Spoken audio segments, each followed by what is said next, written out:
Many people unknowingly accumulate duplicate files on their computers. These duplicate files can take up more disk space than you realize and cause your computer to slow down. We'll show you how to use these commands to effectively remove those redundant files. Option 1. Use CMD to find duplicate files. Step 1. Open CMD as an administrator. To do this, click on Start, then type CMD into the search bar and choose Run as administrator. Step 2. Type this command into CMD.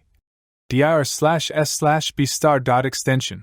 Replace .extension with the type of files you want to find duplicates of. For example, if you're looking for duplicate JPG files, type dir/s/b*.jpg. Step 3. Press Enter. CMD will begin scanning for duplicate files, and it will display the results with duplicated files in a list. Option 2. Use unknowingly software to clear with one click. Step 1.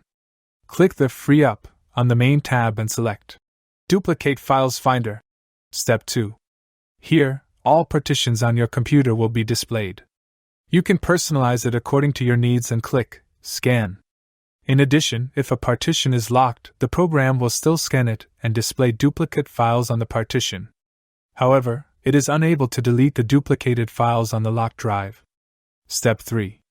Once completed, all duplicate files that meet the criteria you set will be displayed. You can click the Preview button to view the duplicate files. Step 4. You can select the duplicate files to delete. Alternatively, click Smart Selection to automatically select duplicate files. Then click Move to Folder.